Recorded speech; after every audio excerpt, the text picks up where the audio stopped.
You're live, Little Blue. Go ahead and announce it. Yeah. Alrighty. So, hello everyone. Welcome to tonight's YRC stream. For tonight, This is all about voice. This is all voice actors. This time, Eli from the YouTube channel Little Blue is. I'm going to be hosting tonight's stream. Decem will be joining the stream, but not that much. I mean, if it's something that me and GH talk about, then he'll chime in and he'll give his words on what it is that will be brought up. Yeah. So I think that tonight's stream is going to be pretty exciting because I already. I think that because my idea for this is actually a pretty good one. Decem actually thought it was a good one. Like how it's going to be. Like we'll talk about the voice actors from like the 20s to the 30s, like from the decades, like from the good old days of Disney, Warner Brothers, MGM. From Mel Blanc to Paul Frees, and from there on and up to today's voice actors. So this ought to be a lot of fun to do. Oh boy. So I guess we might as well get started.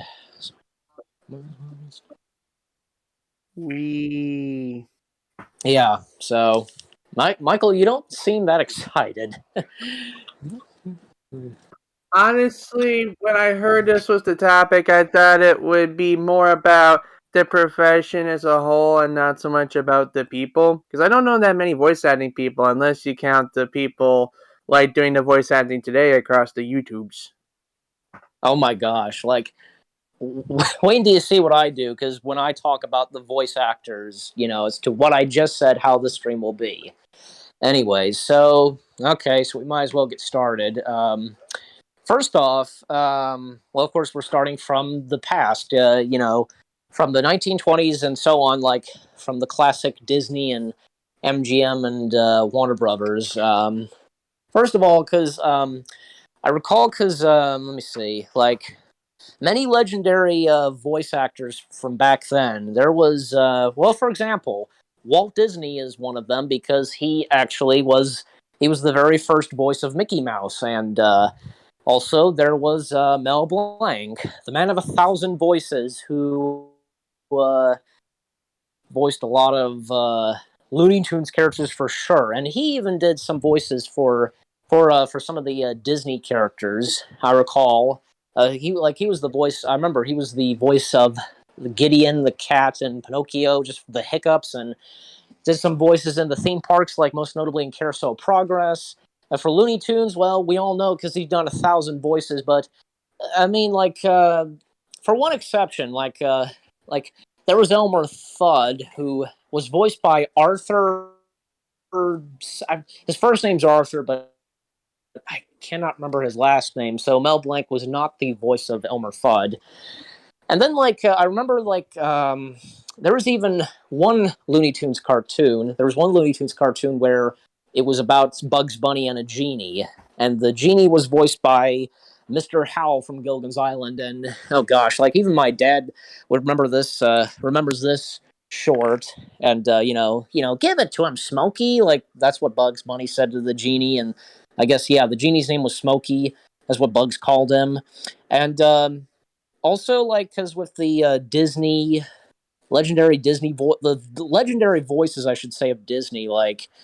Oh gosh, like one of them being like Paul Frees, like he'd done so many voice work for Disney, like some of the most notably because because here's another thing, because we're also mentioning the voices of the parks, so like most notably at the Disney attractions. So Paul Frees, done many voices for cartoons and even at the theme parks. I'm like for TV, for example, like cartoons or whatever. Like he's been the voice of Boris and Rocky and Bullwinkle. Even did some of the voices of the Beatles for like this Beatles animated series, and then was the voice of the Pillsbury Doughboy for a little while, and then Ludwig von Drake, Disney, of course, and also the ghost host at the Haunted Mansion, and even before he was the ghost host, like an old attraction that used to be that was in the same building, but right before Star Tours came in, Journey Through Inner Space, and did some voices in the Pirates attraction, and most notably, like Paul Frees, God, he did so many voices for Rankin and Bass, and most notably because for like the Burger Meister Burger, and here Santa Claus is Coming to Town. Almost was about to say another Rankin and Bass film. Trying to remember, like more on Paul Frees. Well, okay, but jumping from Paul Frees to like say like Thor Ravenscroft, like God, he was a legend, a king of voice acting too, with that great deep voice he had from like being one of the singing busts in the Haunted Mansion, one of the Buffalo Head and Country Bears, and Kirby the Vacuum in the Brave Little Toaster films, and Tony the Tiger, well known for that. They're great. And then let me see. Of course, best known for singing the Grinch song, and let me see. And also, there was, of course, Sterling Holloway, the a Disney legend, and done so many voice work from Disney, starting with Dumbo as the stork, and then he did like say the Cheshire Cat, and then Winnie the Pooh, and Caw the Snake, and Rupert, the mouse and the Aristocats, and then he and then yeah, that was about it. Like up to like the mid '70s. That's when like the last time he worked at Disney was for the Aristocats and the Many Adventures of Winnie the Pooh. Other voice actors like Hans Connery, Captain Hook, and did various other like Disney stuff, like in live action films. And let me see, I'm trying to remember. Oh yeah, Paul Winchell, Tigger, and he was even one of the birds in The Fox and the Hound. And, did other voice work too, like Gargamel and Dick Dastardly from Hanna-Barbera, Wacky Races and the Smurfs. And one of the characters from the Banana Splits, the dog from the Banana Splits. And then I'm trying to remember what else. Like, oh yeah, like some of those like Dr. Seuss animated films. Like, aside from like How the Grinch Stole Christmas, that's the most well known one. Like, I remember Paul Winchell voiced the guy from, well, I think that's what he's named, from Sam I Am. That's Sam I Am. I do not like that Sam I Am. That was him. And he flat out does Tigger's laugh at one point. And let me see. I know I'm talking a lot, but I can't. But I mean, if you guys have, I'll let you guys say something. Do you guys have anything to say right now? Yeah, I have something to say about Sterling Holloway. The interesting thing about Sterling Holloway and Winnie the Pooh is that Sterling Holloway's voice of Winnie the Pooh is actually his natural voice. Like, if you actually look back at when he earned the Disney legend moniker, he sounded exactly like Winnie the Pooh. And it's a very interesting video. Like, you should go look it up. Like, Sterling Holloway Disney legend. You should look that up, and you should, observe how similar it is to his voice of Winnie the Pooh. This is an example of the difference between voice acting and acting. Like, a voice actor can not be very good at having a range of voices, but he can be very good at, conveying emotions.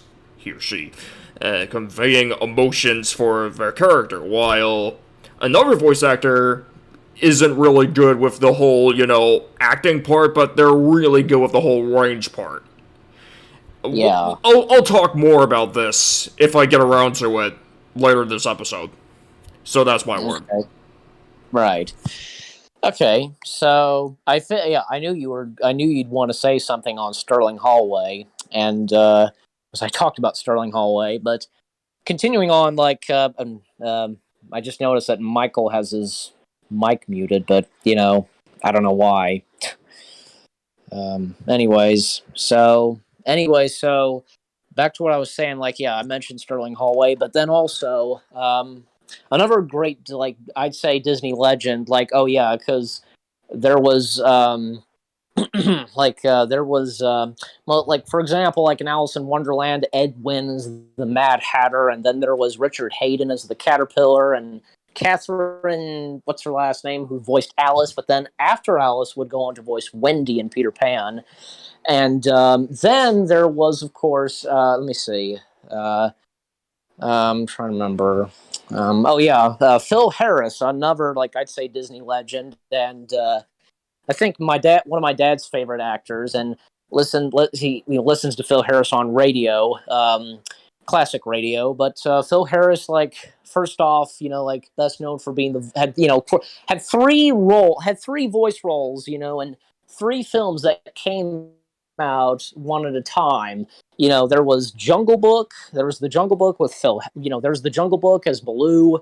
Then the Aristocats as Thomas O'Malley. And Little John and Robin Hood, and he was at one point going to have a voice in The Rescuers, but that didn't come to be. And oh yes, then there was another, like, Disney legend, I'd say, a legendary voice, and for Disney, Pat Buttram, done so many voices for Disney, and in cartoons, like, best known for had let me see, yeah, had actually had three roles that came out at one at a time. First, there was the Aristocats as, one of the dogs, Napoleon, and then the Sheriff of Nottingham and Robin Hood, and then the Rescuers as Luke, and done more voice work for Disney and so on, like, I forget the dog's name, but, the dog from The Fox and the Hound, and there was this. I even on the Little Blue channel, me and my dad, we gave this a review. It was the new misadventures of Ichabod Crane, and he voiced a horse. So that, and then there was George Lindsay. Of course, my dad would mention that he was in Andy Griffith, but did the voice, but co-voiced alongside with Pat Buttram, like, for example, like, voicing the other dog in the Aristocats, Lafayette, and Trigger from Robin Hood, the vulture with the trigger bow and arrow, and then did the voice of a rabbit in The Rescuers, and voiced a dog, the dog in the new Misadventures of Ichabod Crane. And then let me see, and then trying to remember. Well, and, like, say, just speaking of which, because I'm trying to remember, like, because I'm thinking of Rankin and Bass, like, memorable voices from that, of course. Can't really remember some of their names. Well, trying to remember. Yeah, Burl Ives, like, was best known for being the voice of Sam the Snowman, and even done some Disney stuff. But then because we are coming up to the 70s, we're coming up to the 70s and 80s. Trying to remember. Like, yeah, because, like, new voices stepped in, like, came in and such. Like, there was of course Corey Burton and Jim Cummings, and up to, like, the 80s and 90s. And what was really cool, like, some like legendary, like, some voice actors who had done some Disney films, like, they would come back once more for one more, like, Disney film. Like, I remember very well because, like, oh, hold on a second, I gotta look this up. Like, The Little Mermaid, for example. Let me see. Yeah, Grimsby, voiced by Ben Wright. Like, Ben Wright, he voiced Roger in 101 Dalmatians, and Rafat in The Jungle Book, Mowgli's adopted wolf father, and would come back once more as Grimsby in The Little Mermaid, and he would pass away, like, sometime when the film came out, and then when it comes to now we come to the 90s, and like, gosh, a lot of voice actors stepping in and such. As I said, Corey Burton and Jim Cummings, Tress MacNeille, and Jess Harnell and Rob Paulson, Maurice LaMarche, you name it. And June Foray, of course, still around, and because a lot of cartoon stuff in the 90s. I'm telling you, because like cartoons from the 90s were just exploded. Like from Disney Afternoon and Animaniacs. Everybody remembers those. And of course, when it came to Jim Cummings voicing Pooh, well, before Jim Cummings, like Hal Smith, another legendary figure, and he was a legendary actor, I should say, and done some voice work, like in the Smurfs, and voiced Pooh for a little while, but even voiced Owl as well. But even like voiced some other like Disney characters, and even like voiced Philippe in Beauty and the Beast, and yeah, and there was David Ogden Stiers, and there was Angela Lansbury. Some great voice talent in that too. I remember, and and Jerry Obrick, and then there was there's even Brian Cummings and the late Mary Kay Bergman, and trying to think what else. Well, I don't know. I guess kind of time out for me. Do you have anybody else have anything to say?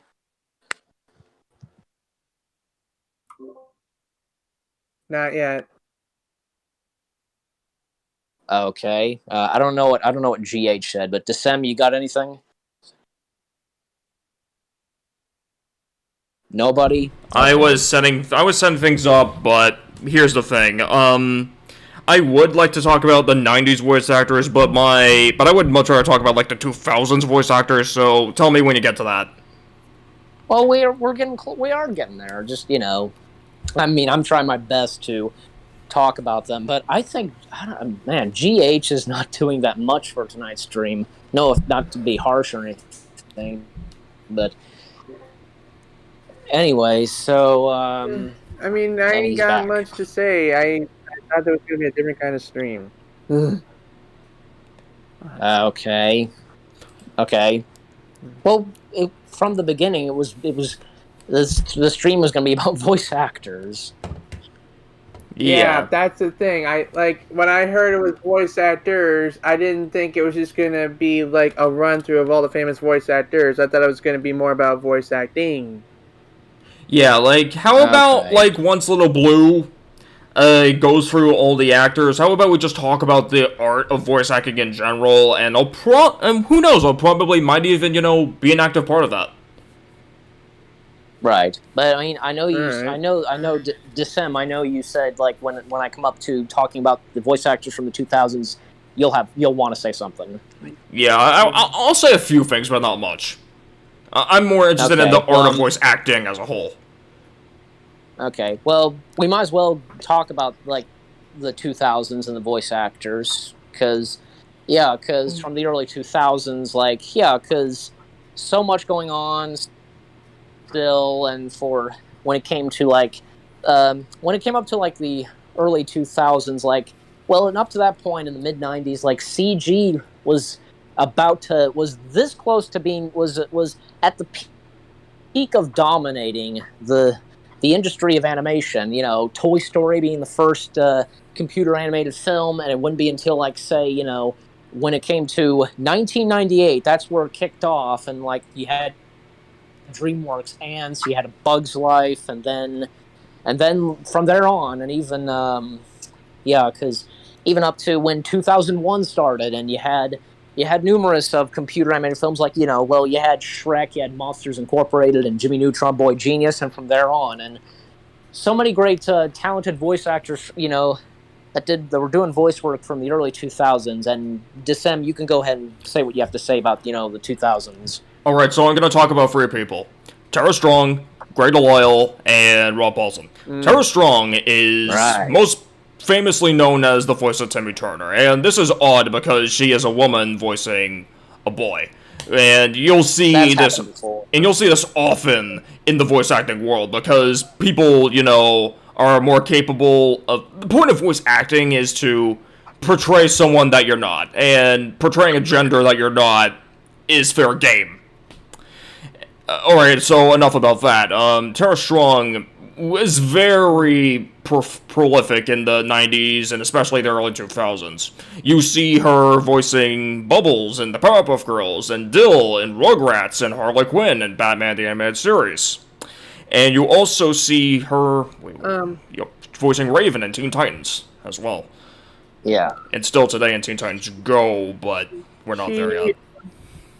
Go on. Yeah. On my side, I can tell you, as recovering brony, she also voiced Twilight Sparkle in My Little Pony Friendship is Magic. And as a guy who's a fan of obscure video game facts, I could tell you she voices the character of Emma in Hot Shots Golf 4. Alright. Yeah, and even like Tara Strong, like I remember like she like also like was one of the main cast like for Ice Age and voiced, you know, the human baby. So yeah. And if you look through Tara Strong's overall body of work, like I only scratched the surface of her career in animation. If you look at all of her work, you'll notice that she has a very large range of voices that she can do. Yeah. Even from, like, at the highest, Dylan Rugrats, and at the lowest, Terrence in Foster's Home. So, you can see that Tara has this sort of long range for her characters, but I've noticed that she can pull off a really good, emotional performance once in a while, but that's not really what she's known for. She's known for her range. I will get to Grey Delisle, who is pretty much the opposite. Like, Grey Delisle, if you look at all her voices from her work, like Yumi from Hi Puffy Yumi, Vicky in The Fairly Odd Parents, Sam from Danny Phantom, Mandy from The Grim Adventures of Billy Mandy. Yes. Can't forget about that. Exactly.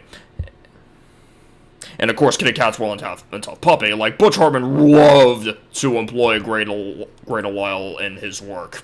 We're gonna talk about him. Alright, so because of that, you notice that Grey Delisle's voices actually sound similar when you put them next to each other. They actually look genuinely similar.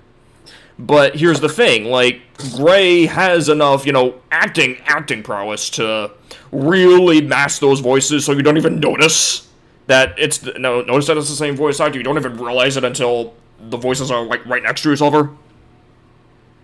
So, that's something. So, and I guess that's the main point I was trying to talk about with voice acting versus actual acting. Actual acting can cover up for good voice acting and vice versa. Especially in this industry. Yeah. And I want I mean, I Go ahead.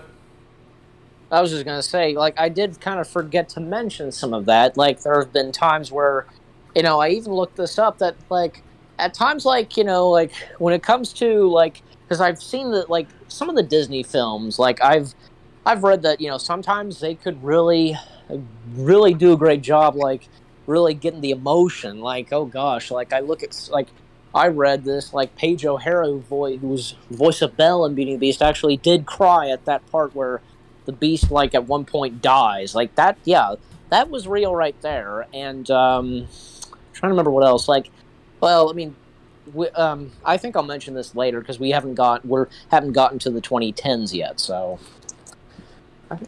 Yeah. Yeah, so anyways. Anyway, the last actor I'll talk about from the 2000s-ish is Rob Paulsen. Yeah, Rob Paulsen, he has had a very important role in my childhood and so many other childhoods. I mostly know him as Carl Weezer from Jimmy Neutron, but he also voiced, famously, multiple characters from Pinky and the Brain. Yeah, just like being the voice of Yakko Warner and Pinky, of course. Exactly. And I was about to mention Animaniacs, but you did that for me. Yeah, okay. And do you remember this? Because speaking of Rob Paulsen, does anybody remember Bubsy Bobcat? Yeah, and apparently he voiced that character in that fucking shitty cartoon that he was in. That was at one point considered to be an animated series, but that didn't work. So what could possibly go wrong? I'm scared. Yeah, beat me to it. Alright, so, and I guess that's what I have to say about the 2000s, so call me up when you need me again. Oh, so you're leaving now? I'm not really leaving per se, it's just that, I might chip in again, but don't count on it. All right. Well, and I'll as still I keep the as I stream just running, I'll still be in the call. yeah, and as I just explained it at the beginning of the stream, because you would chime in if there's something if we bring up and you'd want to talk about. Alright. Right. I may show up again Okay. to chime in, but don't count on it. I'll say that. Right. Okay. Okay. So, anyways, so more on like the 2000s, like oh gosh, where do I start? Like, okay, well, like for example, because like celebrity voicing and such, like there were some big ones, and especially from the 2000s, like oh gosh, like because you had like at the time, the early 2000s, like big stars, like there was of course like in Shrek, yeah, you had Mike Myers, you had Eddie Murphy and Cameron Diaz, and in Monsters Inc., Billy Crystal and John Goodman, Jennifer Tilly, in Ice Age, Ray Romano, John Leguizamo, Dennis Leary, like they were big name, like big stars in the early 2000s, but kind of now, like as of now, like up to like the 2010s, well, a little bit late 2010s, and as of now, not so much, but um, so that, and because even at that point, because with voice acting and like hand drawn animation kind of dying and such, and and computer animation just dominating and so on.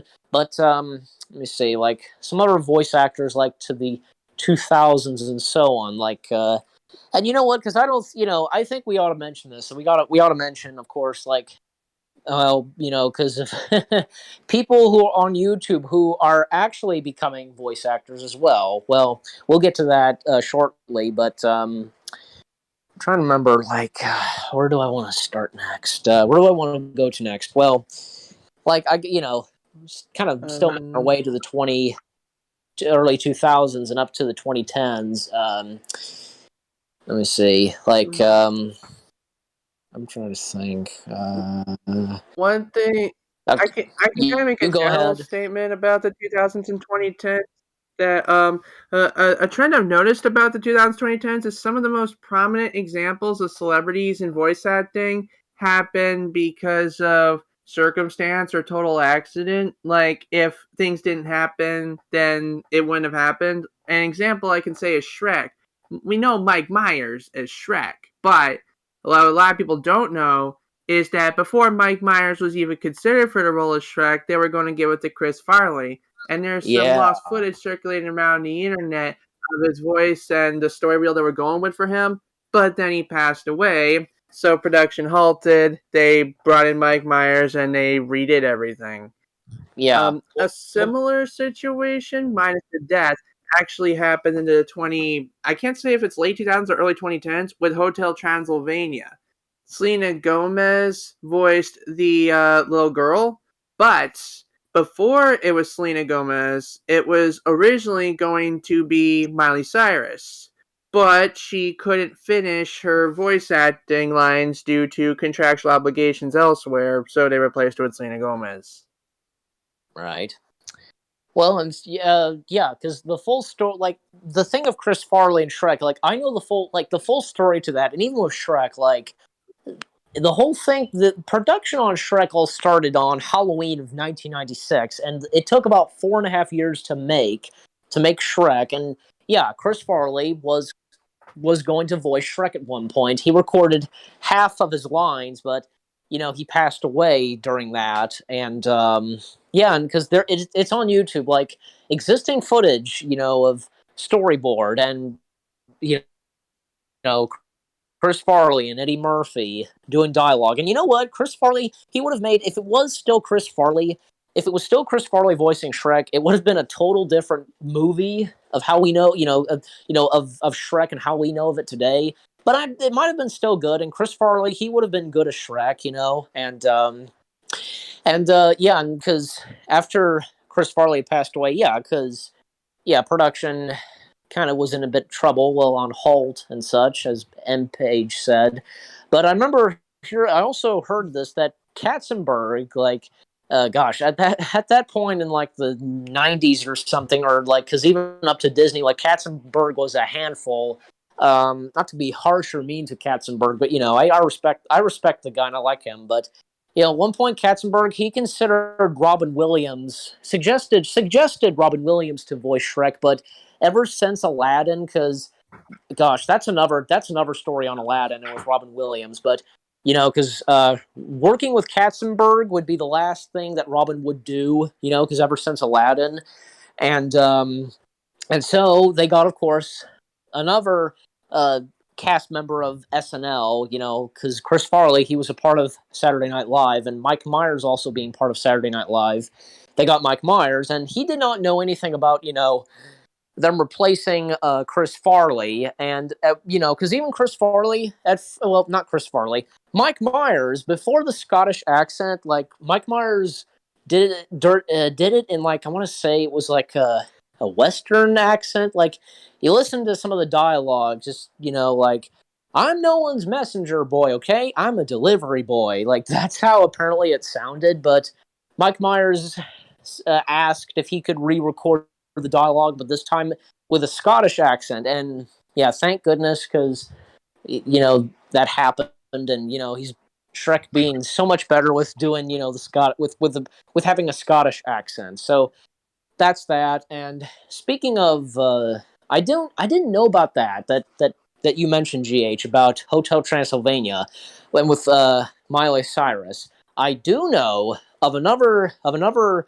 story that involves Miley Cyrus when it came to Bolt. And because because the start of the movie Bolt, like, it starts with young Penny, and the young Penny was voiced by a young Chloe Martez, but and Chloe Martez was to be the voice of Penny throughout the film, but they wound up getting Miley Cyrus, being the voice of slightly older Penny in throughout the rest of the film, like young Penny being voiced by a young Chloe Martez. So, I mean, there's nothing too bad. I mean, Miley Cyrus is okay as Penny, but I did not recall, I did not hear about that story about when it, because of Miley Cyrus and being involved in, like, say, Hotel Transylvania. But yeah, even, like, say, oh gosh, like, yeah, we're already kind of making our way up to the 2010s, but especially I want to point this out because, like, when it came to like, say, like the 2010s and in the mid 2010s, like, a lot of, like, people on YouTube, like from Brizzy Voices and Brian Hall, most notably, like them being on YouTube and doing their voice impressions, like, even like Brian Hall, because he oh my gosh, like, he's done so many videos with his voice, with like doing voice impressions. And there's this thing he's done at times, like spinning the wheel and like choose a voice from either one and combining it into one, like like I remember this, like combining Manny's and Dracula's voice together. And yeah, because he's done a Dracula impression, and it's hard to believe, because even when I heard about this, that when it came to Hotel Transylvania 4, literally, because as of now, since it's November, only 2 months away until it comes out, which will be January of next year. But for Hotel Transylvania 4, Transformania, I couldn't believe. Well, I don't get me wrong, because I couldn't believe what I heard. That this time Dracula was not going to be once again voiced by Adam Sandler. This time voiced by Brian Hall, and previously Brian Hall voiced Dracula in a short film of Hotel Transylvania, where because it's about, I guess, monster pets and such, and I'm trying to remember. But now, and after that, and a little bit later on, we heard that, because this time Brian Hall was going to be the voice of Dracula for the fourth film, And not only that, but Kevin James not returning for the role of Frankenstein, and it'll be voiced by somebody else. But I mean, and you know what? Because this has kind of happened before. Like we had CeeLo Green voice the Mummy, in the first one, but throughout the sequels, we had this time Keegan-Michael Kay, because after CeeLo Green's arrest, But yeah, so felt like mentioning that, and a bit similar there, I guess. But and I remember say Brizzy voices, like her impressions are pretty good too. Like from what I remember, can do a spot on impression of Harley Quinn, and she's done a bit of voice acting and some stuff on YouTube, I guess, for some animations, I want to say, that are on YouTube.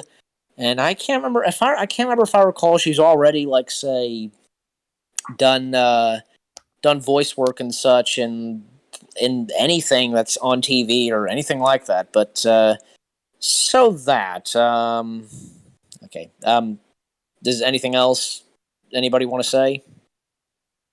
Seems like GH. I will admit, Brian Hall has come a long way. Like being a Disney impressions guy and then moving up to actually being a Disney guy. It goes to show that voice acting is a very lucrative business if you know the right doors to knock on. Yeah. Yeah. I've told you guys, but even then, even if he wasn't approached the opportunity, even if he wasn't making money, I could tell he was having fun back when he was doing the YouTube stuff. Yeah. What were you about to say? What were you about to say, Descend? I was about to say, I told you guys I asked you guys whether you covered John DiMaggio yet. Did you? Oh no, we've not talked about him yet. Yeah. So. He's that guy that did Bender, isn't he? Oh yeah, yeah. Futurama, Yep. And he's John DiMaggio, because not only best known for being the voice of Bender, but he's also best known for being the voice of Jake the dog in Adventure Time. Yep. He's voiced the Joker one time, and he's done various voice works like Disney and Marcus Phoenix, and I'm trying to remember what else, but even I guess he can do he does impressions as well. But anybody else want to say anything on John DiMaggio? I don't have anything to say. It's just that I reminded you that he was a man that existed. Yeah. My favorite scene with John DiMaggio is this one from Futurama. I forgot what episode it was, but Bender and them were storming a castle, and they come across Finn and Jake from Adventure Time. Remember that Jake and Bender were both voiced by the same guys, so the exchange that took there was pretty funny. What time is it? It's time for you to shut up. What time is it? Time for you to shut up. All right. I remember. Well, I think I've seen that episode before. What was? Okay, it's Leela and the gene stalk. Oh yeah, when she had testicles, tentacles. Yeah, and in that one, because he even had you had Adam West and Burt Ward making a cameo, because there's one scene where Fry and Bender they're climbing the castle wall in the style of say how Batman Robin climbed the walls of a building, and from Batman, because he had somebody coming out of the window, and for Futurama and for Leland the Gene-Stalk, as they're climbing on the castle wall, you get Adam West and Burt Ward coming out of the window. That was pretty funny. But John DiMaggio, more on John DiMaggio, because I remember voice work he's done for Disney. Can't forget about this.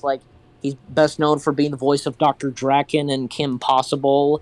And I remember he did a voice in he did some voices. I remember he was a voice in Tangled and in Zootopia. I believe, Wreck-It Ralph, and he's done so much voice work, and gosh, it's hard to keep track and remember what else he's done, because he's done so much, of course. Yeah, have you guys talked about James Earl Jones yet? Oh, no, we've not. Oh, Darth Vader. Yeah. Yes, but he's done more than just Darth Vader. Like, for example, Scarf and Loin. Oh, Mufasa, I meant. Did you almost say Scar? Yeah, my brain got kind of fucked. That's Jeremy Irons. Yeah, my brain just got kind of fucked. Imagine an alternate universe where Scar is voiced by Tim Curry. What would that be like? What about Tim Curry? Like, can you imagine like Scar being voiced by Tim Curry in another universe? Because Tim Curry, like, something about his voice, it's like maniacal, but at the same time, it's like an orgasm in the ears. Well, from that, and there's also, well, yeah, Tim Curry's also legendary voice, like has a legendary voice. But oh gosh, totally forgot to mention this. To mention him, he had a great voice. Tony J. He had just a legend of voice acting, like from Judge Croft Frollo, even being the voice of the Magic Mirror and Shere Khan, and even like co-voicing alongside Tim Curry in one of the Disney afternoon shows, which I believe it was the Mighty Ducks. And I remember like Tony J. If anybody remembers, I don't see why not. I remember it, of course, from the good old days of Noggin, and like Miss Spider's Sonny Patch, and voiced Spideris. I remember that, and oh gosh, and even narrator at some stuff, like in the opening of Austin Powers 2, and the narrator for the opening of Treasure Planet, that, and trying to remember what else, but that. Oh, and we can't forget about this. Another legendary voice actor, because it just got me. It just got me thinking of this, because Tim Curry was at one point going to voice the Joker in the Batman animated series starting from 1992, but I don't know I can't remember how it goes, like why he didn't voice the Joker. But Mark Hamill, for example, like, oh my gosh, he too is another voice actor legend. Like, not only voicing the Joker, but yeah, he even voiced Luke Skywalker at times. But he's done other voice work, like, okay, from the Joker, and yeah. and then regular show, he was the voice of I think it was Skips. Yeah, like almost like a Yeti looking guy, but Yeah, so I remember Skips. Really? Yeah, and even like not too long ago, like Mark Hamill voiced Chucky in like a remake or just something of Child's Play. So hey, Mark Hamill voicing Chucky, why not? But I do recall, because Mark Hamill's first voice acting job ever, like the first thing he ever did voice acting for was, like, if you guys would be familiar with Ralph Bakshi, and in 1977, and just before Star Wars was released, which that made Mark Hamill a name. There was Ralph Bakshi's Wizards, and he voiced Shar, leader of these fairies, and that was Mark Hamill's first voice acting role in something, voice acting and animation. So, and I'm trying to remember like what else Mark Hamill. Oh gosh, like I remember he even voiced. He's done some video games, like voicing Wolverine for one like X-Men game or something, and then at times he had voiced Joker for some of the video games. And Troy Baker, like I feel like he's kind of impersonating.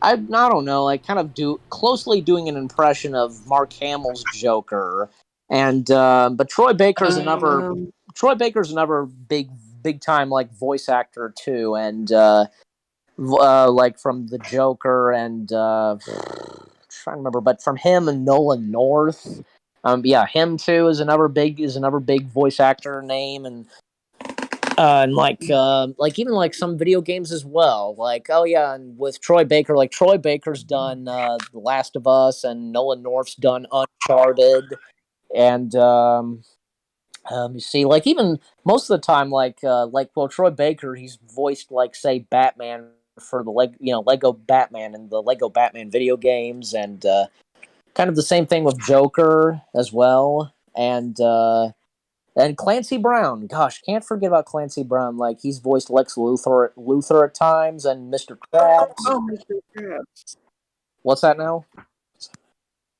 Yeah, he voiced Mr. Krabs, and in the early days of the Crash Bandicoot series, he voiced Cortex. Yeah, I was gonna mention he voiced Cortex. Yeah, he voiced Cortex, and I also remember that Clancy Brown, he's done like voice work for, like, say, Disney, and also most notably Star Wars, like Savage Opress and that bearded guy from Rebels, and even like trying to remember what else, but even like voiced.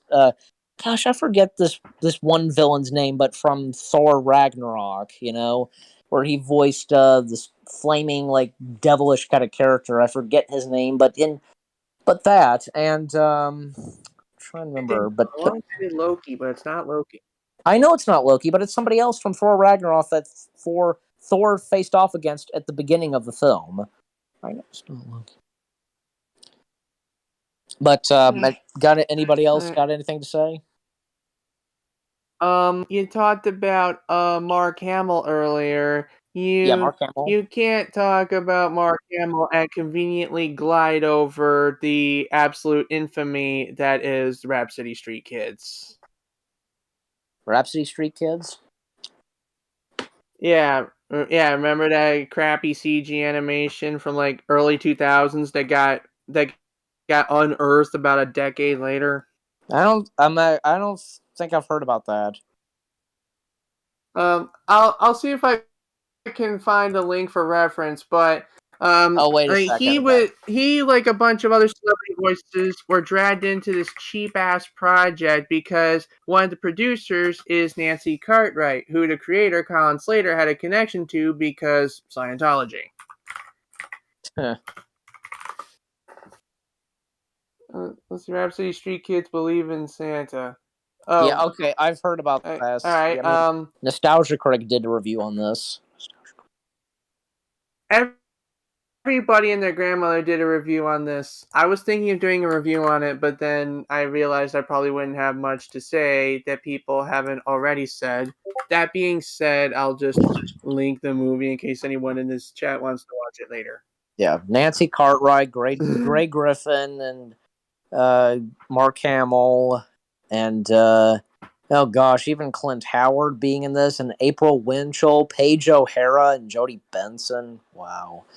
And what's funny is at the end of the movie, they tease that they're going to come back for an Easter sequel, which never happened. Yeah. Yeah. And then, yeah, I'm trying to think of what else. Well, yeah, because I mentioned so far, I mentioned Mark Hamill, Troy Baker, and Nolan North, and Clancy Brown, but I'm trying to think what else. Oh yeah, because two other like great voice actors, like, and because I mentioned Clancy Brown and I mentioned Star Wars, like, excuse me, there's also James Arnold Taylor and D. Bradley Baker. Like, gosh, they've done a lot of voice acting and doing some, and most notably James Arnold Taylor doing some impressions. I think because, like, for example, from James Arnold Taylor, Jess Harnell, Rob Paulson, Nolan North, like those guys, they can them doing like impressions of Christopher Walken, and for, like, say, James, mostly like Troy Baker, Nolan North, and James Arnold Taylor. Those three guys, they can do spot on impressions of Gilbert Godfrey, and I'm trying to remember what else. Something else, yeah. But D. Bradley Baker, like, doing some great voice acting, but also doing some animal noises as well, and and of course, like, because before, like, say, best known for being the voice of the clones in Star Wars, And like he some early voice work that he did was like, for example, in like say SpongeBob. He'd done numerous voice work in SpongeBob, and I remember, but yeah.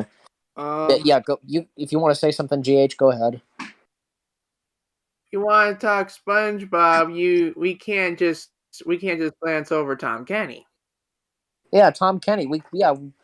So many voice actors. I'm forgetting to mention some of them.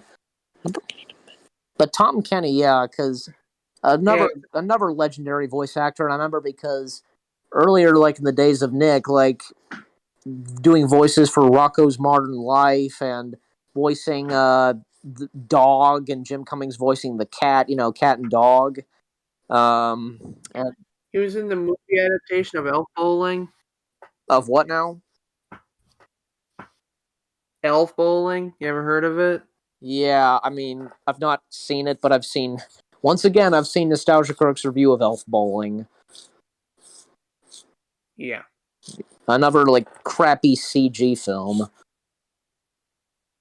Yeah, at least it had a cult following, because, like, of course, it's based on a really early PC game. Yeah, I just don't understand. It's kind of strange that Elf Bowling, which is again another crappy computer animated film, has grown a cult following. That's just weird. It's like some movies are just so bad they're good. That's how it works.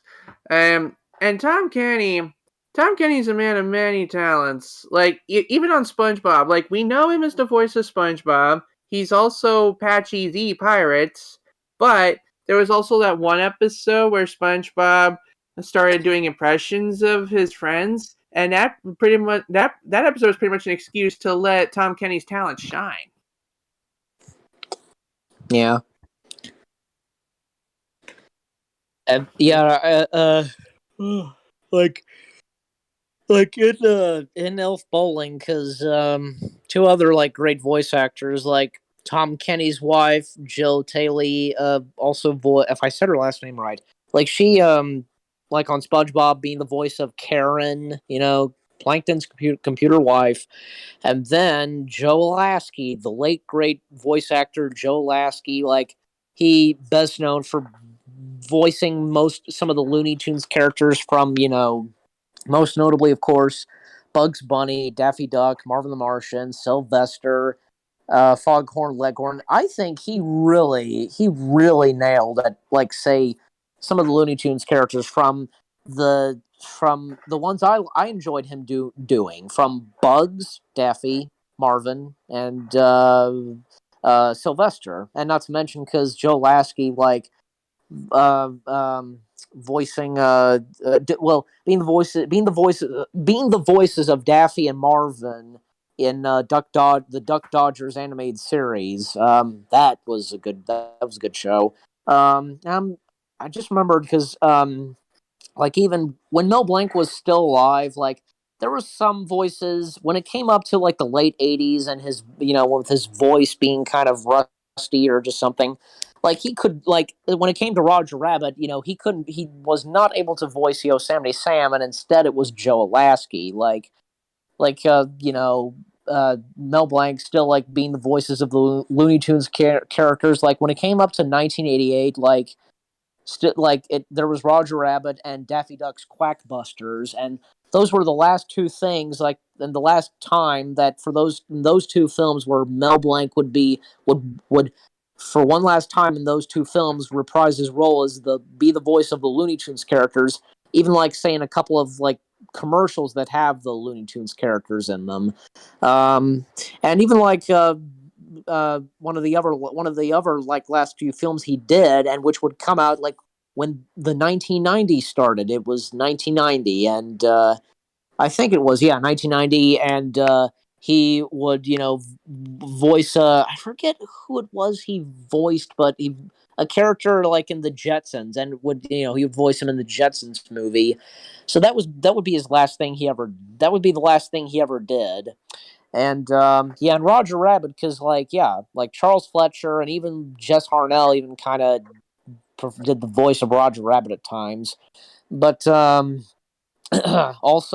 trying to remember because something else like I guess I also more on SpongeBob because that one episode you mentioned, GH, about where SpongeBob doing impressions of everybody, and even when it came up to a song, who am I, and even this one video, gosh, people have where do people have time to do this kind of stuff? Like the opening of that song and SpongeBob being an owl, who, that became that there's a video of that that goes on for 10 hours and such. Even one episode where SpongeBob is looking at his list of what to do, which is go to work, and it goes on for 10 hours as well. Jeez.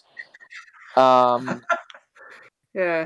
Yeah, I think you know what I'm talking about. Yeah.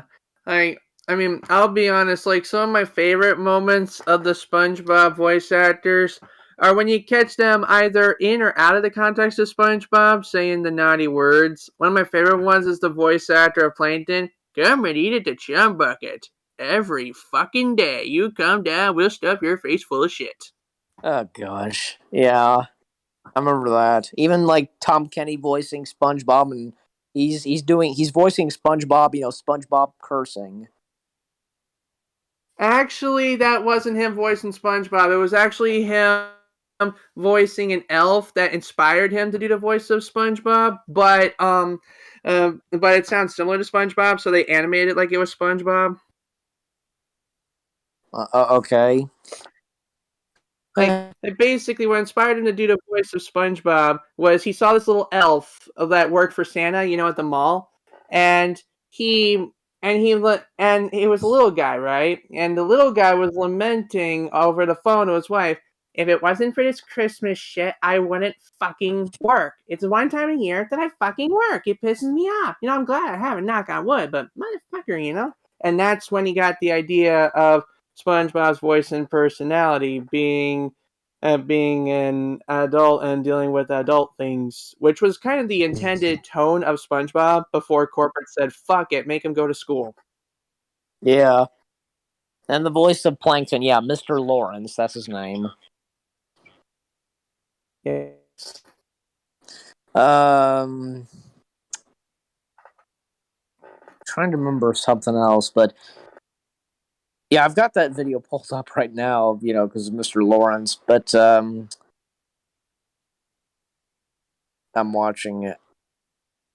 Yep, he just said it, so yeah, so that, and even I'm trying to remember from some of the other voices, there was Lori Allen, and there was the voices of Pearls, Patrick, and Sandy. The voice of Sandy, even did the voice of that blonde girl from Jimmy Neutron, and then Patrick. Cindy. What now? The blonde girl's named Cindy. Okay, yeah, so Cindy, and even Patrick, I remember because hold on a second, yeah, Bill. How do you know what his last name is spelled? Do you? I don't know. All right. Well, the voice of Patrick, I'll say. I before Patrick, I think he did some other voice work. I remember he did a voice in the Hunchback of Notre Dame, and oh geez, I don't know if any of you had seen this, but this, I feel recently this kind of blew up. He was in a movie which was Jennifer's Body, and he's cursing and such, and people have taken that, I guess, kind of dubbed it over say Patrick, Patrick cursing. Yes, I will rip off your nutsack and nail it to my door. Yeah, that's it. Yeah, and so that, and Carolyn Lawrence, yeah, the voice of Sandy Cheeks, right? And let me see. Oh yes, we're also forgetting about him too. He's done numerous voice work too. Thomas F. Wilson, done some voice work for SpongeBob, of course.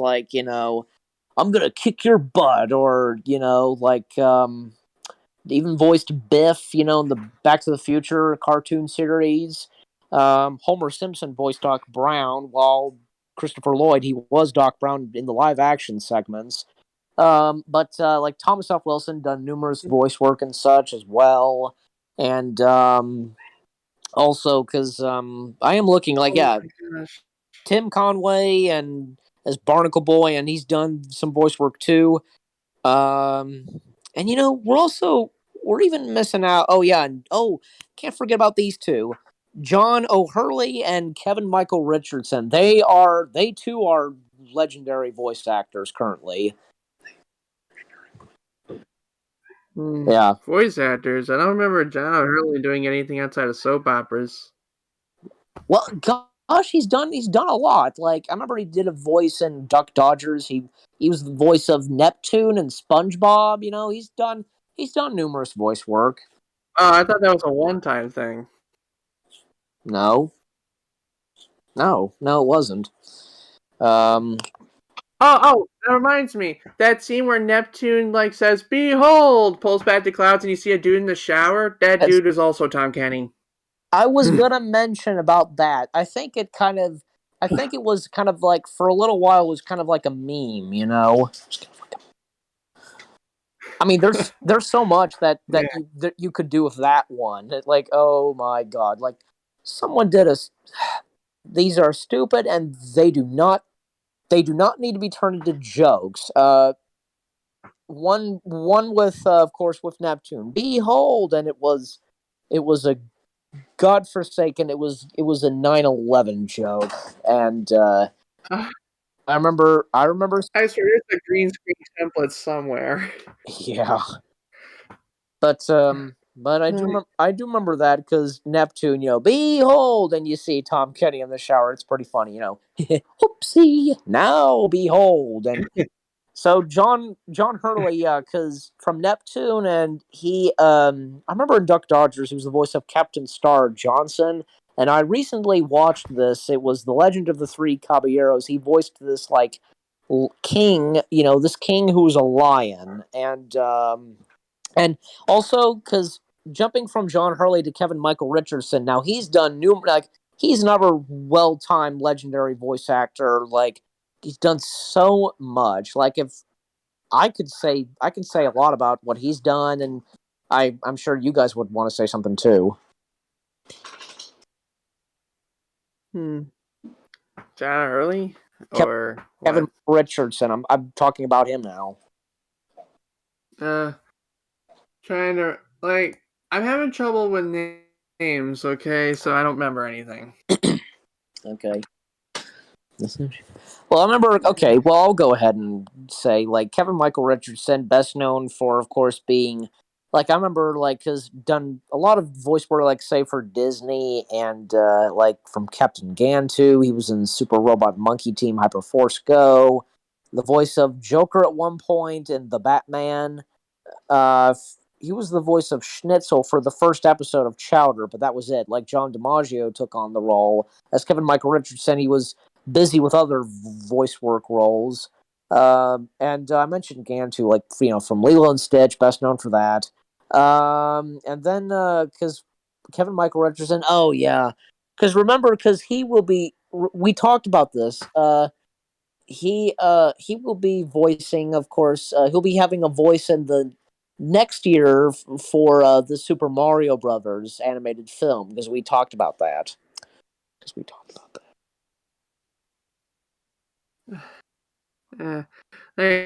When you talked about Chowder and the voices, all I can think of is that one scene where they ran out of money and you just saw the voice actors in the booth. I remember seeing that, yeah. Yeah, because... money means no animation. What do we do now? No, we are not going home. We have to find a way to save the show. How are we going to get the money to pay for it? Yeah. John DiMaggio, Tara Strong, Nikki Jones, and Dwight Schultz. Yeah, that was pretty. Yeah, Yeah, that's when I figured out Tara Strong was the voice of that old lady. What was her name? Cream cheese? No, it was Truffles. Truffles. Yes. Why did I think her name was Hollandaise? I feel like, yeah, even like I think, is it mere like in that scene where the animation runs out and like we see them in the recording booth, and as that scene goes on, like there are a few times where like Tara Strong is kind of acting sexy or something. That's what I'm thinking. That's what I'm thinking. I mean, I think that's her subtle way of hinting that like she's more than just a character in a kids show. She can do more mature things, and she did. I forgot what the name of this cartoon series was, but it was like I don't know. She was a princess, but like everyone around her is like I don't know. Like I do remember one of her. I do remember she did say the F word a couple times in that show, which you wouldn't expect out of her. But yeah, she's not just a clean actor, apparently. Yeah.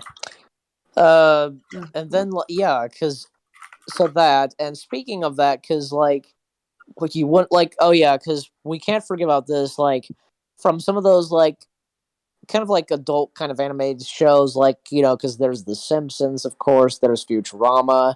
Well, I'd say because for most notably for Futurama and The Simpsons, like I guess some kids have seen it, and heck, like Futurama is on not Futurama. Well, I wish it was, but Simpsons. The Simpsons is on Disney Plus.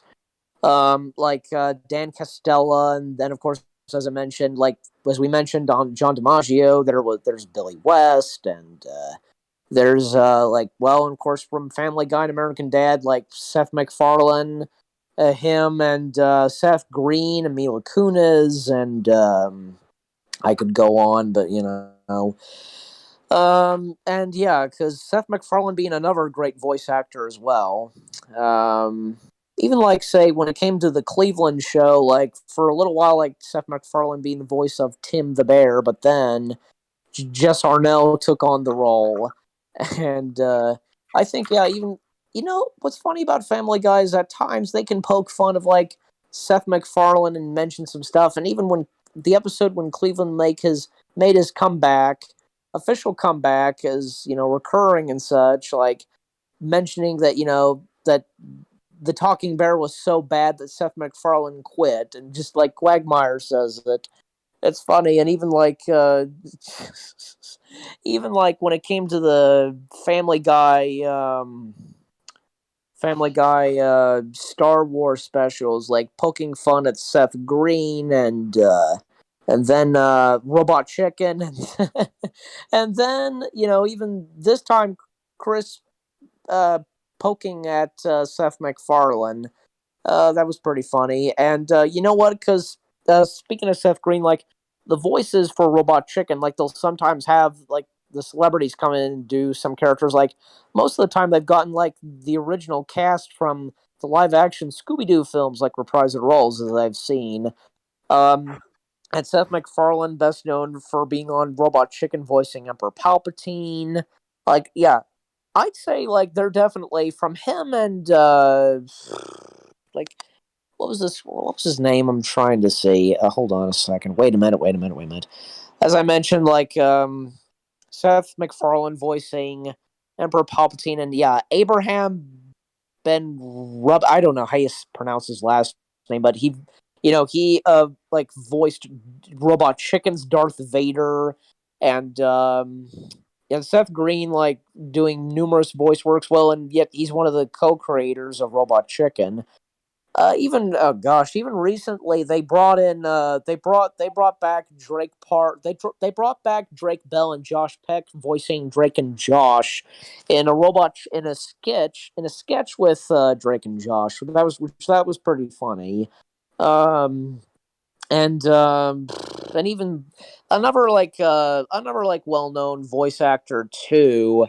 um Hold on a second, like from like most notably like for Looney Tunes and Robot Chicken, Bob Bergen, like most being the current like recurring voice of Porky Pig, but has done numerous voices on Robot Chicken aside from Porky Pig. Because oh gosh, I remember I remember this one sketch with Robot Chicken. It was the Looney Tunes, and they're now like rapping and such. And Bill Farmer, because we forgot to mention Bill Farmer, like best known, of course, being the voice of Goofy.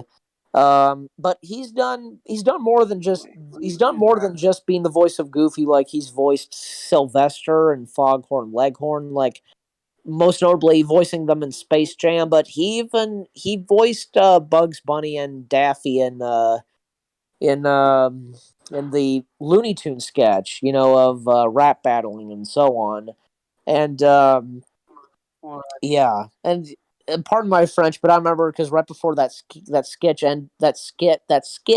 ended, Porky Pig saying "dee ba dee, that's all, bitches." God. But that wasn't the first time that Porky Pig would say something like that. In the old days of Looney Tunes, like there was like this blooper or just something of Mel Blanc voicing Porky Pig. I don't know if you've seen it, but oh gosh, my dad would Yes, my remember. my Son dad of a would know it, about. it, son of a good gun. Bet your You dad thought said I, son of a bitch, didn't that's you? it. You got it. You got it. Thank you. Um. Yeah. So okay, so that and Bob Bergen like being the recurring voice of Porky Pig, but even like say on Robot Chicken being the most of the time being the voice of Luke Skywalker. So that and I'm trying to think of what else. And we forgot to mention. Oh yeah, two others that. Well, a couple others. Like there was. There's of course. Let me see. There's of course. There's Jeff Bennett, and there's the. Well, no. Well, he's now retired from voice acting. Sadly, and that's Tom Kane. And then there's the legend, another voice legend, Frank Welker. We cannot forget about mentioning Frank Welker, nor say like because. Well, okay, I'll mention. I'll quickly. I'll save Frank Welker for after I mention these two. I'll start with Tom Kane first. Like as of now, Tom Kane, he's now retired from voice acting, and because I believe it was. I think yeah, it was earlier, literally like at near the end of last year and the beginning of this year.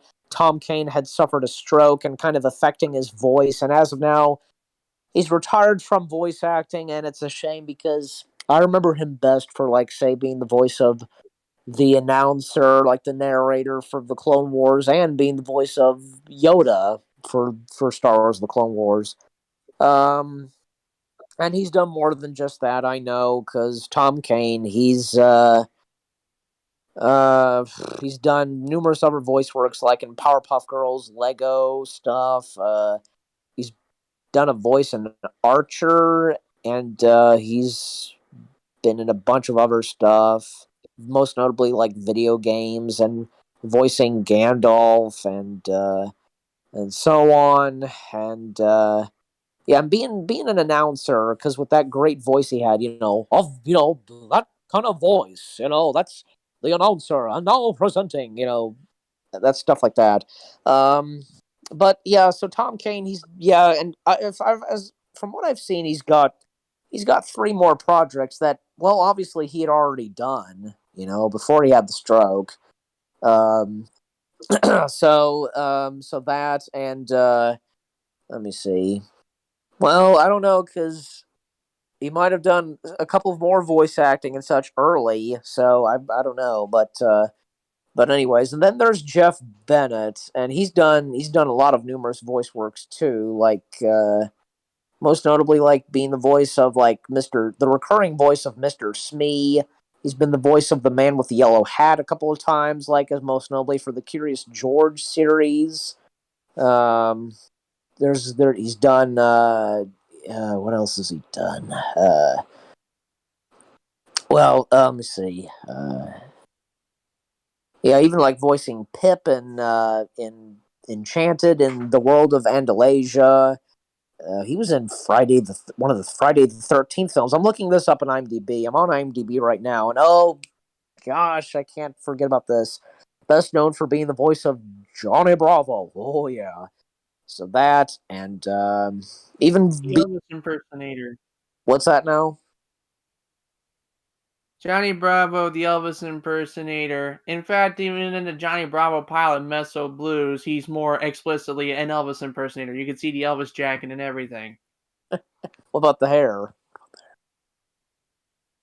Yeah, the hair was black instead of blonde, too, yes.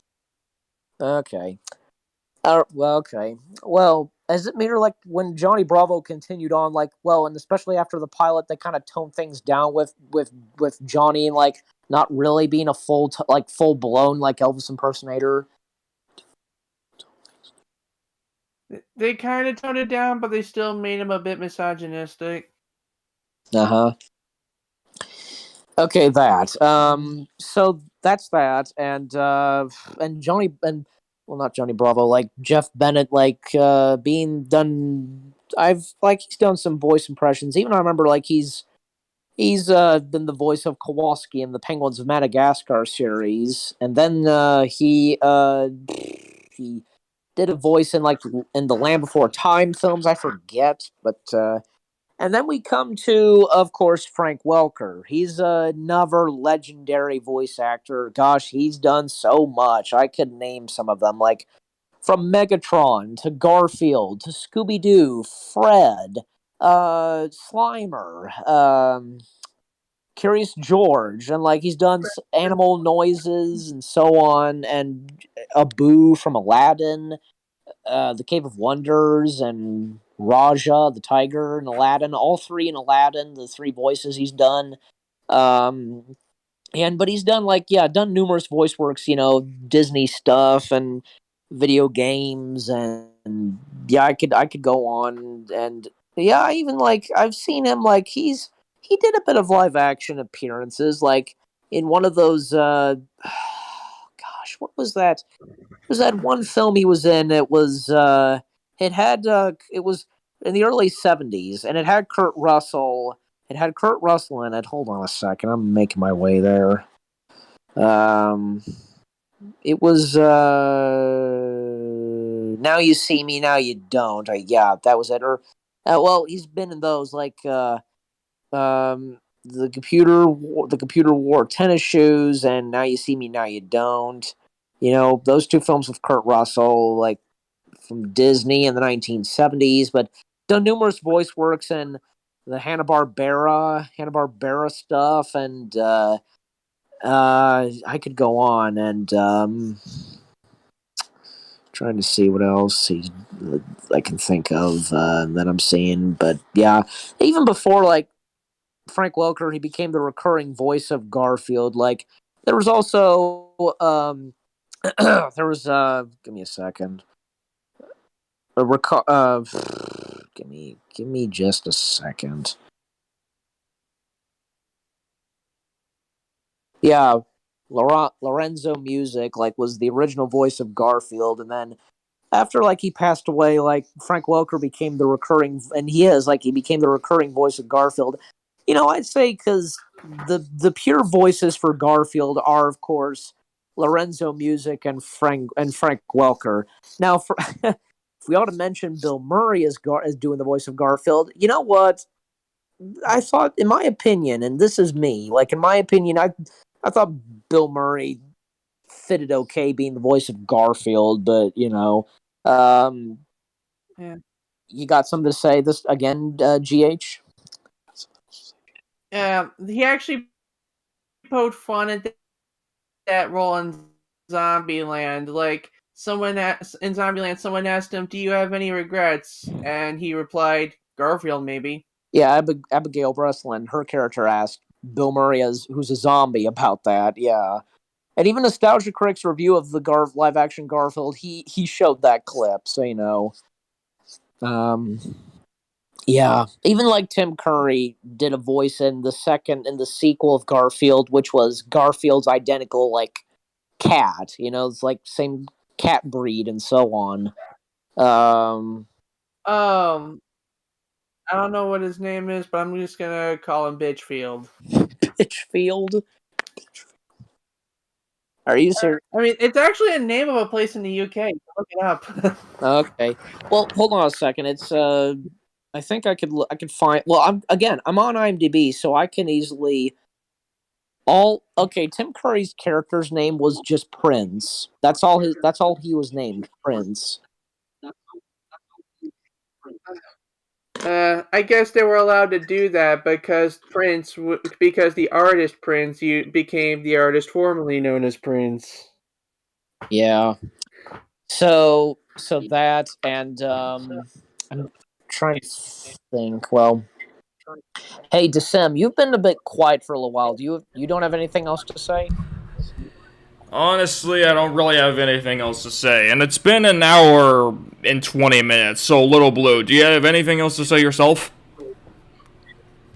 Well, like we're coming to the end of the stream. Well, here's the thing. We like to be around 1 to 2 hours, generally around 1 hour. So, this is a bit longer than the typical SmackDown, but you can end whenever you really want to end, unless it's like 4 hours or something. We're not gonna put up with like a 3 hour, 4 hour one.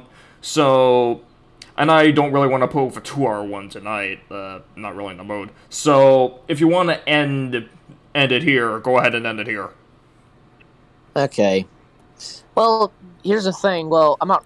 This is okay. What I'm about to say, I'm not ending it off. Like I don't. Like I just want to say that I tried my very best, and like, cause I was at times at close, like kind of running out of things to say, but it kept going, and managed to talk about some things, even when like GH and you said some things, Yeah, so whenever you want to, like, in order to give you a hard limit, you have until an hour and 40 minutes in, or 35 minutes in. I'll say an hour and 35 minutes in to say whatever you want about voice actors, and then we'll end the episode.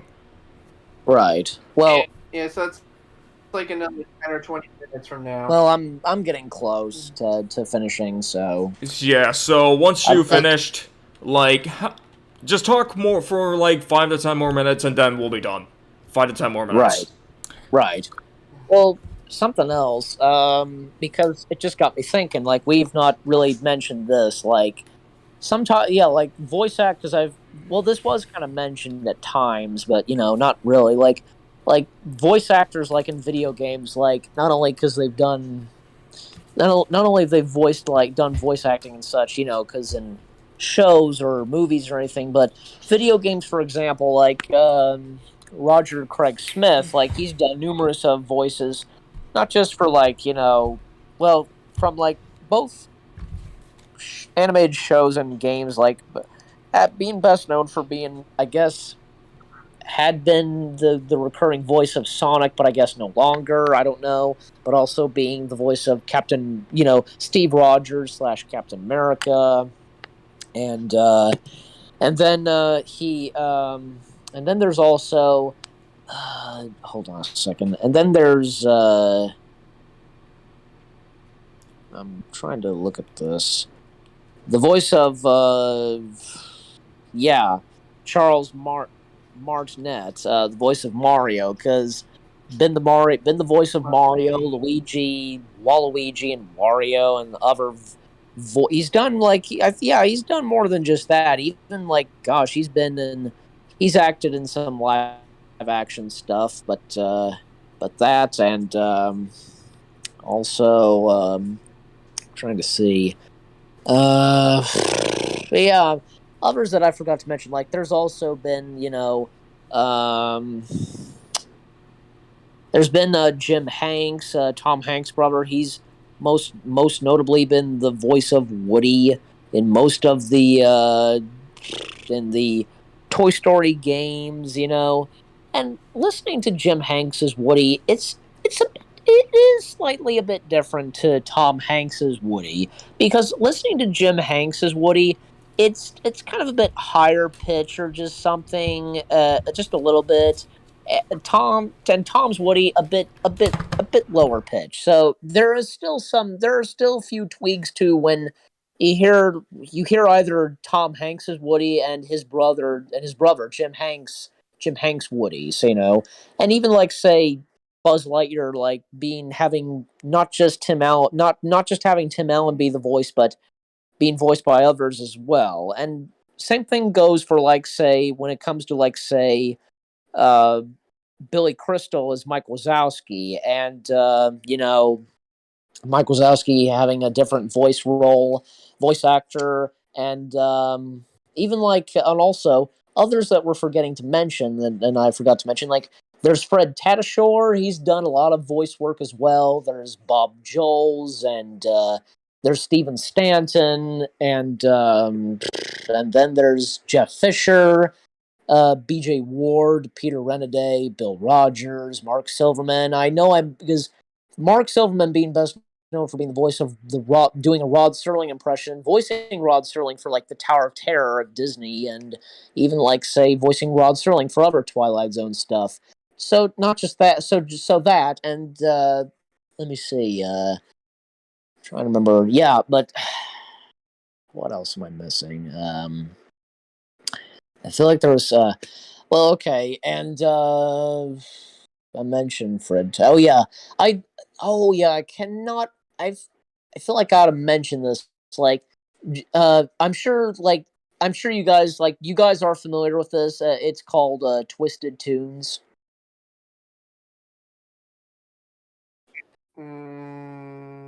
I'll take that as a no. Yeah, it sounds familiar, but I don't know what it is. Decem, do you know? Decem, you still there?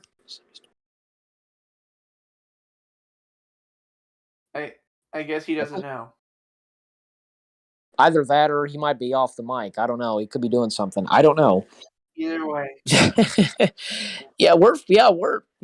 okay, I don't hear anything coming from his microphone, so it could be off. I don't know, but okay. Well, Yeah, let's just, what I was gonna what is it? what now? What is Twisted Tunes for the people that don't know what that is? And yeah, and same thing goes to you guys. Well, I know this very well. Well, Twisted Tunes, basically, because this has happened at conventions. Basically, a bunch of the voice of well-known voice actors, like most notably, you have like say Jess Harnell, Rob Paulsen. You would also have Maurice LaMarche. You'd have Troy Baker, Nolan North, Jim Cummings. And oh yes, I forgot to mention Jim Cummings as well. And need I say, I actually got to meet Jim Cummings earlier this year, back in June at a convention. I got to meet him. I did like a few impressions for him, and I got to hear him do he did his Tigger voice, and in response, I did my Tigger impression, and I did Ray the Firefly from Princess and the Frog for him. And so Jim Cummings being there for some of Twisted Tunes events, panels, they would basically, what Twisted Tunes would do. Twisted Tunes is basically, as I mentioned, like the voice actors they would have, and they would be reading scripts from movies, you name it, from Star Wars, Harry Potter, Back to the Future, Ghostbusters, Batman. I could go on, and they're doing their characters like, after a scene would end, like end scene, and they would go on to the next scene, and they would switch characters doing the other, like, like you'd have, like, oh gosh, I remember this very well, like, to describe this very well, like, when they did this, it was Rob Paulsen, Jess Harnell, and Jim Cummings. They were doing a table read of Harry Potter and the Sorcerer's Stone.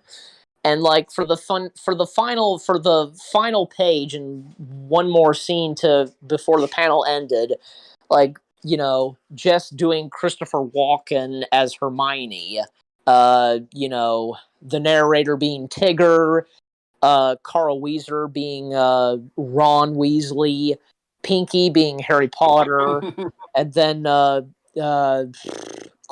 and Jess Harnell can do an impression of Eric Cartman being Professor Quirrell, and the best of all, Winnie the Pooh being being Voldemort.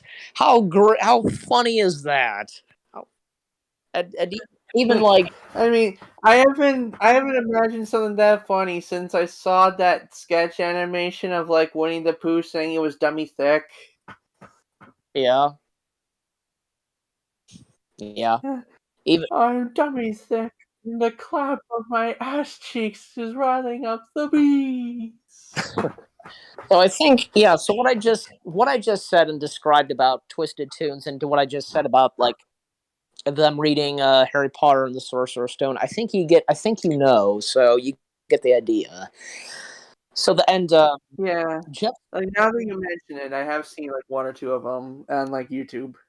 yeah, they have their own YouTube channel. So Twisted Tunes.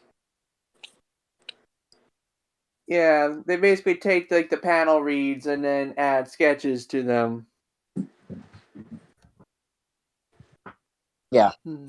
So and Jeff Sanini, like he's the host and runner of Twisted Tunes, and other like I could go on talking about Twisted Tunes, like other stuff that's funny and such, but yeah, I don't know. I think I'm about good there. Well, and even at times, one more thing to mention, they've at times had guest voices come up as well, so you know that's great. So, anyways, yeah, I think it's about time, and I think I've pretty much said it all. I'm running kind of, as of now, running out of things to say. My voice is kind of getting sore, so I've been talking so much. So I think it's about time that, the stream has come to an end. I think it's about time. Like I might as well do like a bit of like a thing where I talk about voice acting in general for a few minutes before Decent shuts it off. Like You go like ahead. voice acting, like people think voice acting's all fun and games. It kind of is, but there's also like an art to it. Like one thing I can say is, yeah, is like if you read storybooks to your children and provide like unique and interesting voices to each of the characters in the books, then you might have a career in voice acting. What else can I say? Shoot. Eh. But you also gotta be careful about how you treat your voice. It's like use it or lose it, but at the same time, don't overuse it. um, let's see. What else? Like, I mean, let's see. A lot of the fun comes from it's like if you can do impressions, that's one thing. But a lot of the fun comes from taking the impressions and putting your own unique twist on them. Like Papyrus from Undertale, he doesn't have a canon voice, but everyone does like a He-Man thing.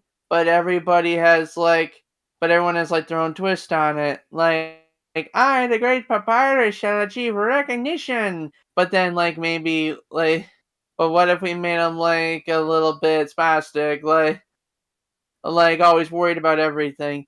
Oh my God, Sans! You can't just ask someone why they're human. Or something like that. What else? Shoot. Oh, like voice modulation. Like people say that's a cheat.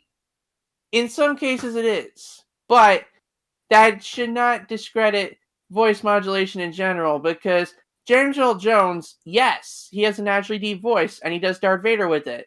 But you got to remember that mask is hiding a modulator, so it's like 90% James Earl Jones. He's just helped a little bit. Like to discredit voice modulation in voice acting is discrediting Darth Vader in general. And I think there's a lot of people on the internet that would roast you for that. What else? Shoot. Trying to think. Like, like the fun of voice acting is like you can match the words to the picture or the picture to the words, and either way you'll get something fun out of it. Like you have a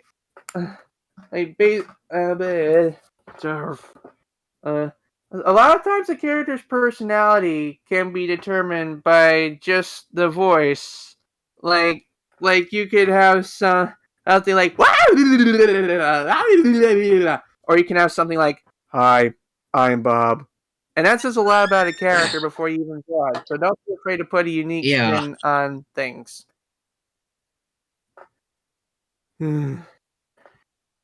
Alright, everyone, that was SmackDown.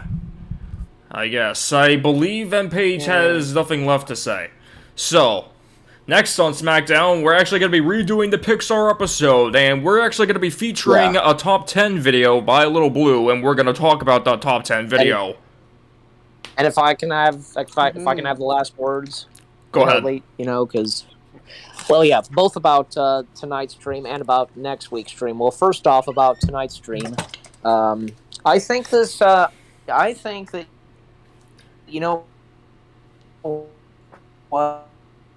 Tonight's stream turned out pretty good because this time be the host for tonight's stream because you know what I think because especially because since tonight's stream has been all about voice acting and the voice actors and my idea for talking about the voice actors from the past and today I think worked out pretty good, and especially because from mentioning other topics like from voice acting in like say video games or the theme parks, and when I mentioned Twisted Tunes, I think all that turned out pretty good, and for next week's stream, like about Pixar, well, and Decem mentioning about a top 10. Well, this is actually because this the top 10 like list going to be featured in. It's basically going to be from me because I actually. As of right now, I need to get to work on this. I haven't even worked on this yet, but so far I've recorded footage of myself, but I need to work on, like, say, voice recording, like, and inserting in, like, maybe probably, say, photos or footage. But it will be a top 10 list of my top 10 favorite Pixar films, and what will happen is that every time, like, we come up to, like, say, to the film, like, it's, my number 9 favorite, number 6, we'll pause it and we'll talk about that film, and I'm sure you guys get the idea. So I think it'll be pretty exciting, but, so I think, from tonight's stream about voice acting, and even though it's not happened yet, but it doesn't matter because I can tell that, that next week's live stream of Pixar, of a redo of Pixar, will be pretty good, and especially because, again, because tonight I was the host, for this, and for what's going to happen for next week's stream of Pixar will be pretty good because, my top 10 list will be featured, and that's basically what it's going to be all about because have the, run the top 10 list and we'll pause it at times and talk about the movies and, and so there you go. So I think I pretty much covered it there. All right, everyone. So that's... But before that SmackDown, remember, Rob, on Monday, there will be Super Bowl 3, so look forward to that. Yes, and we don't have any big, like, major YRC live streams on that channel coming up, but we do have Survivor Series, and that's on the 27th. So, now that you guys know what to look forward to,